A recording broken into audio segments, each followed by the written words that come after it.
So yeah, once again, we've been a GBA sponsor for, I think it's been 3 years now, Gerard.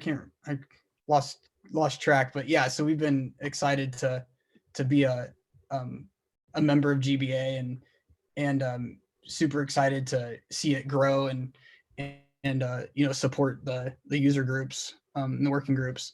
Um, so many people don't know about maybe not know have heard about SIMBA chain, and SIMBA chain is not a blockchain. So if the name is misleading, sorry about that. So but SIMBA chain, we really are just focused on making blockchain really user friendly and easy for people. So it's a low code platform.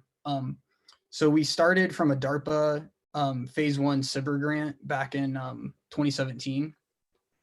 And my co-founder and me, Dr. Ian Taylor from the University of Notre Dame, just said, hey, this blockchain was extremely complicated for, normal users. Even if you're a programmer, getting into blockchain, you have to there's a lot of things you have to learn about. So it's been 3 years now. We've been awarded over $15 million in government contracts. So we have multiple implementations into Fortune 500 companies, Dow Chemical, Caterpillar.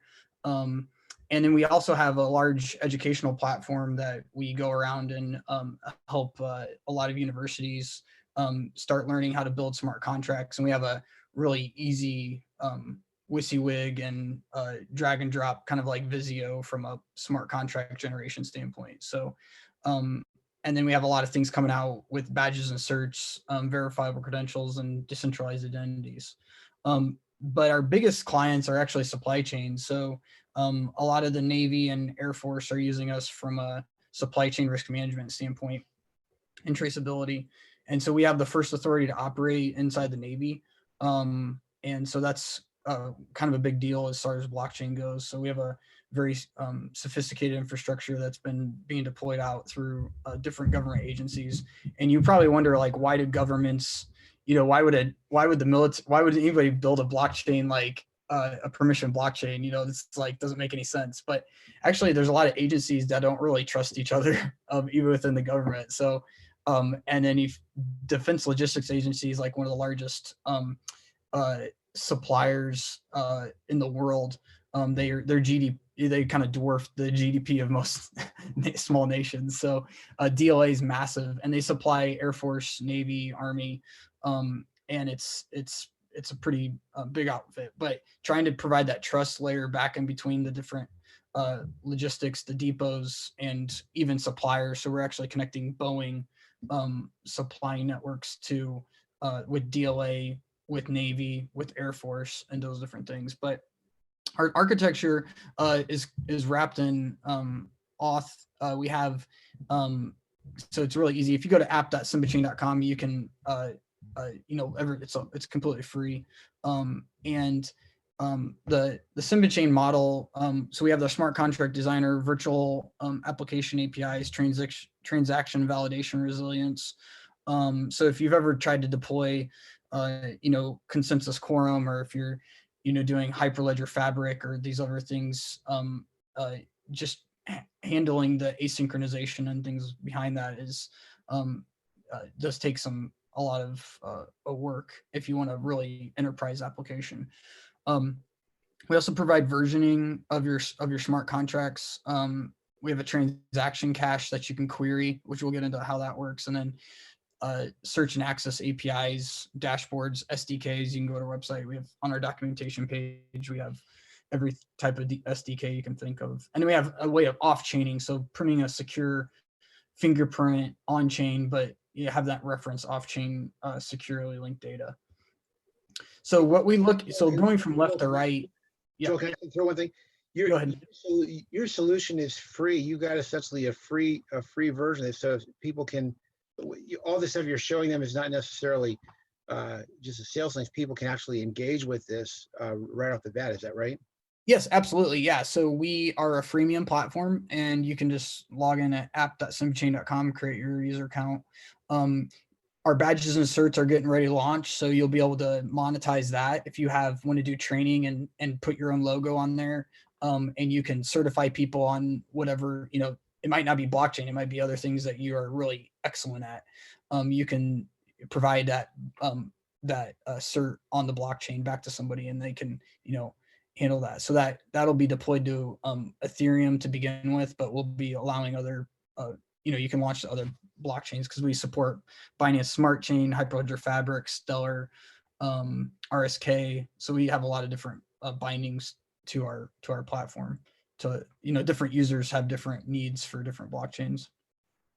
But yeah, going left to right, we have our supply chain tracking, and then we have a graph annotated smart contract APIs. Like I said, the versioning capability behind that. And we really focus on an asset and transaction model. So looking at, we call assets the nouns, and transactions are the verbs. And you can really see how that flows in a digital workflow space. And then you have a custom API that's then generated for you. And that's all through Swagger 3.0. And then obviously any blockchain, and then complex queries and insights, so that you can, and we'll get into GraphQL searching across many blockchains here shortly. So I don't want to take up all the time today, so I'll kind of breeze through some of these to get into the actual use cases that we're doing.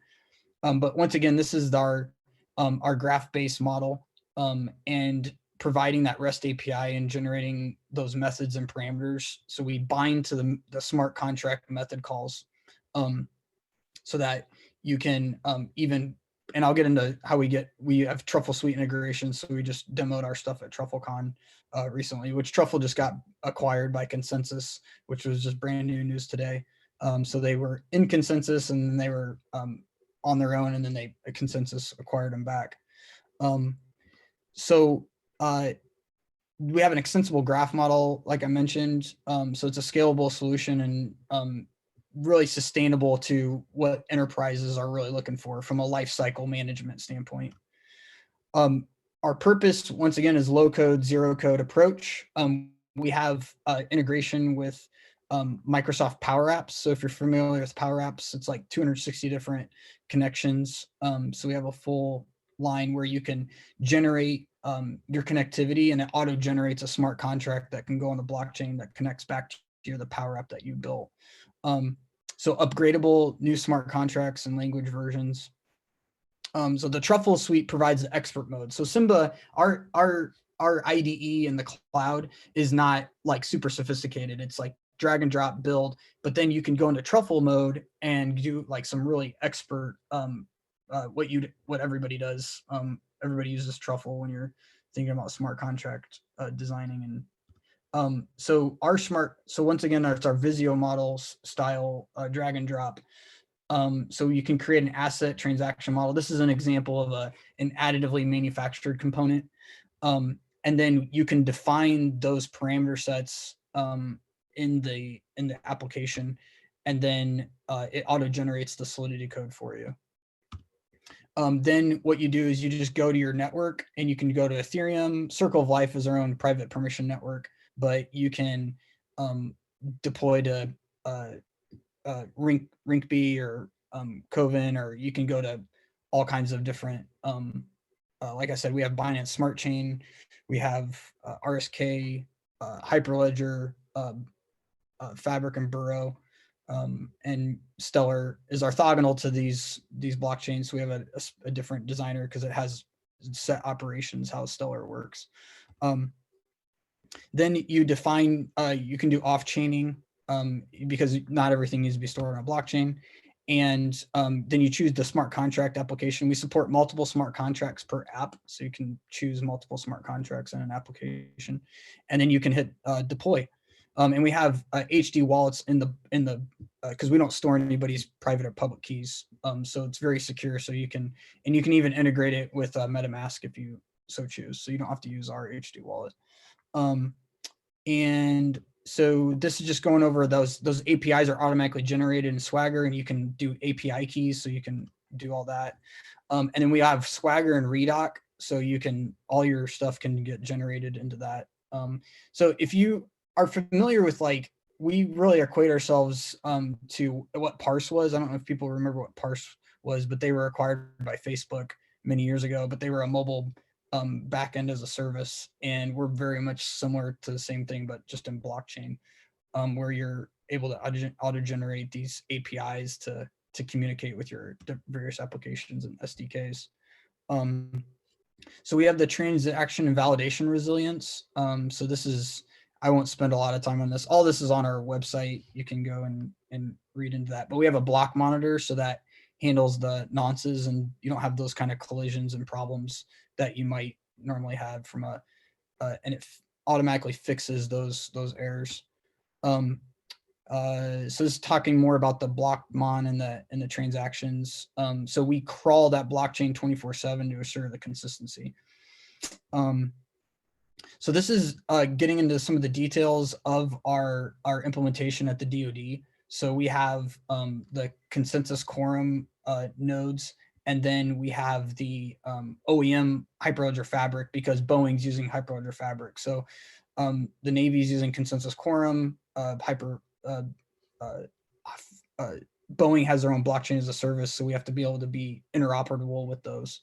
And so SIMBA's chain platform is providing that. And then they both can use the GraphQL that we have to query across those different assets in their supply chain that Boeing's supplying back to Navy, and Navy's being able to look into the assembly and part tracking at Boeing. So we can do this in real time and in a trusted way. So we can search and access those APIs. So with the GraphQL, searches the API, allows developers to search application data. This is just showing the off-chaining, how we do the manifests and the hash codes, the file name, and just the metadata that goes with that.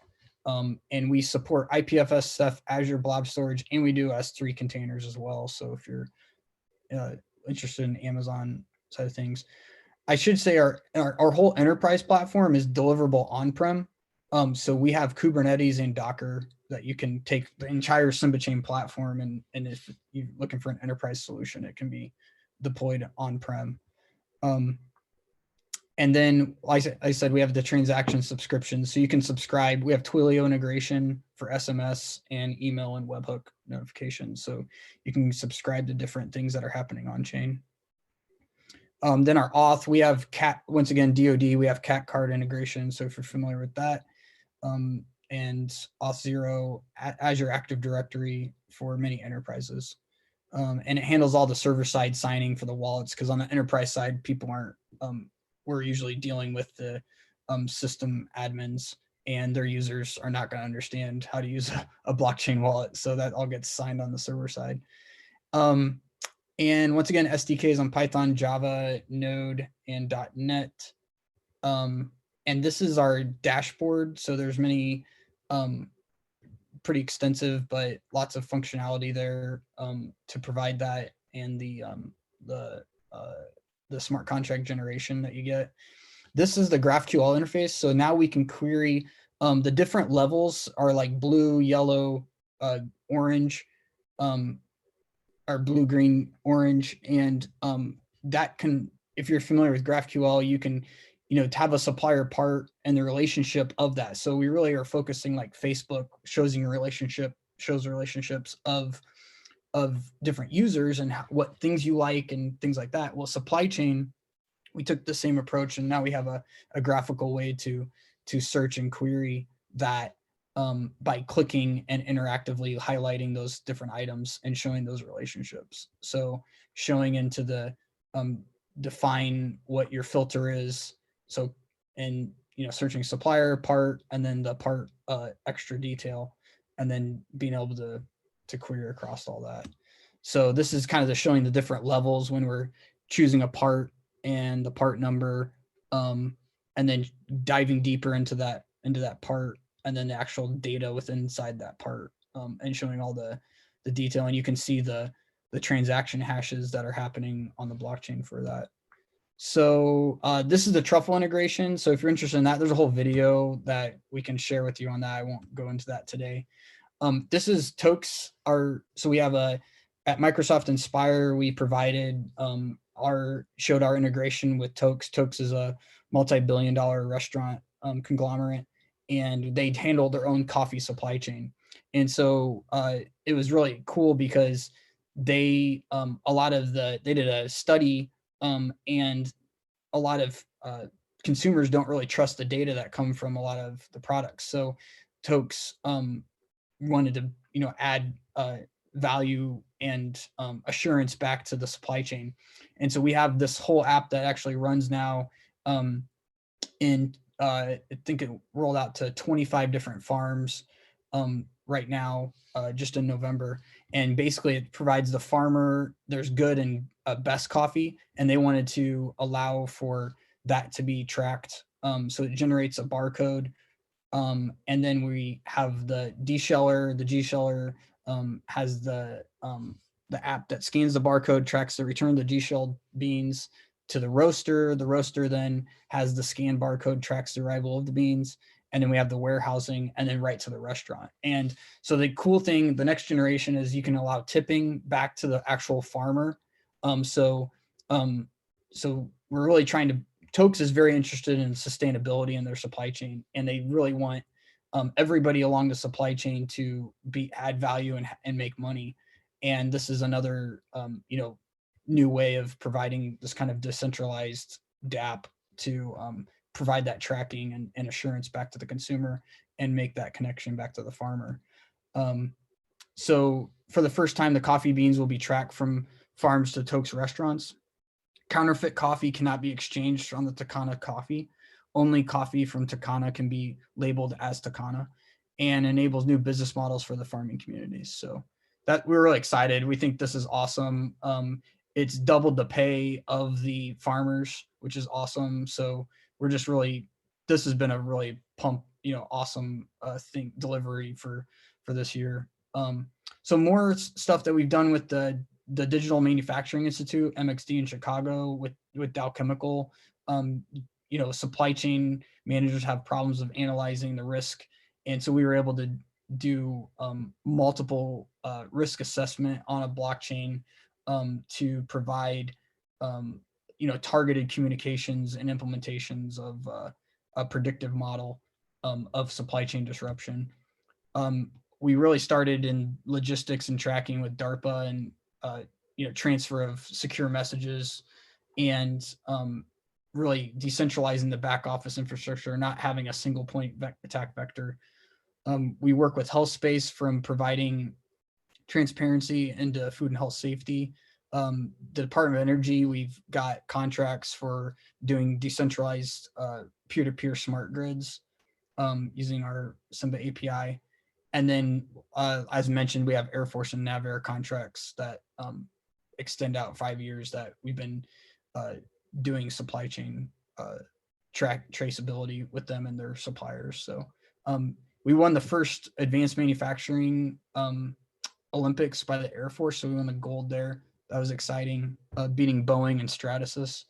And we've been the Tech Point Mirror Award of the Year in 2019, and then won the Notre Dame Research Award in 2019 as well. So anyway, thanks. And this is our team continues to grow. So we're excited to, be part of, I'm excited to be part of GBA, and on behalf of all SIMBA and the team here, we're really excited to be part of our view. So thank you so much.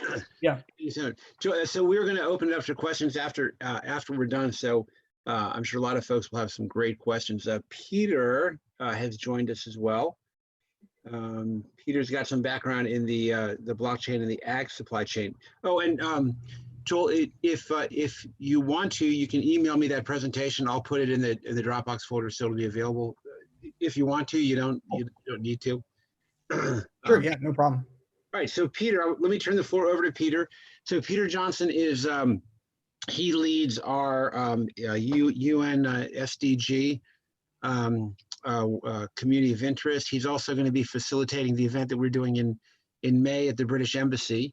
And I think that was on international trade and international aid. He's a former United States diplomat. But Peter, why don't you go ahead and introduce yourself a little bit, tell them a little bit about what you're doing and how blockchain and supply chain can work together in the ag space. Well, I think SIMBA Chain just gave a really good example of the ag space of that case in Mexico too, because that's a very similar to what we've been doing with coffee space with other coffee producers, and there's other companies like AgriLedger, AgriUnity doing things like that. But yeah, what we just saw there, that's a really good example of how this can add value when you create a simple tool that can be used, whether it's coffee, whether it's other agricultural tools, a simple, easy tool that tracks that story. Because so, there's been, I think the latest survey was 94% of consumers say if they could see a traceable supply chain, they would pay more for that product of their food supply chain. And 80% of consumers don't trust their food system. So that exact case we just saw from Mexico is a perfect illustration of, wow, these farmers doubled their income now, and they're earning more money. Tux is able to show more reliably where their coffee came from, and that's a clear example of, if you have a simple tool that just shows where this product came from, how it was traced, that consumers are interested in knowing where the food comes from, and they are interested in paying more for that. However, it's not only that storytelling aspect of that connecting with consumers, it's also simply that we can find inefficiencies in the supply chain. And I think Simba chain looks like it can do that very much as well. I'm sorry I just caught the very end of your presentation on that. But that aspect of where you're tracing all these aspects, you can see simply, with something needs a cold chain, it was, if it's attached to a smart device, we see the refrigeration was turned off at this point, or this item was sitting in storage, or didn't move from warehouse A to B for this amount of time. Or maybe you have multiple suppliers and somebody's blaming somebody else, saying, no, they're the ones who had possession of it. When you had a more opaque supply chain system, maybe other parts of your distribution system are blaming each other for who had possession of something. Now you know exactly who has possession of which item at which point in the supply chain, and you can optimize it based on that. You can see, okay, this organization is the one who had it and moved from this time and date from this point to that. And the reason why this is better than a traditional database is because now, being in the blockchain, as you're all well aware of the advantages of the blockchain in general, since nobody controls it, we can trust that system. We can trust that all these different points in our agricultural supply chain that were entered haven't been changed, they haven't been manipulated. Yes, maybe somebody can lie about the price of what they did or lie about something they've done with their crops. But ultimately, if you have enough participants in the system, that misinformation will be an outlier, and you'll be able to look at what the core of the data is. So this is really allowing us to find inefficiencies and fix them in one side, and the other side to create the whole farm to table, or in the case of coffee, bean to cup story that we can tell the consumers, so they really know where their food comes from and can have more confidence in their food system. That's the very quick summary.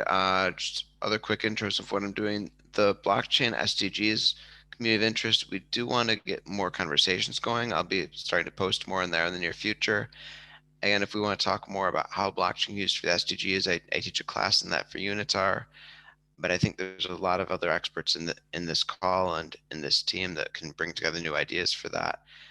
And as well, with the ID Foundation, we're bringing together other tech innovators, not just for blockchain, but with other tools as well. Usually blockchain, and because usually if we integrate this with IoT devices, with drones, with other things, we're looking at IoT and or blockchain and rather, of how we combine blockchain with something else and come up with solutions to reach the UN SDGs.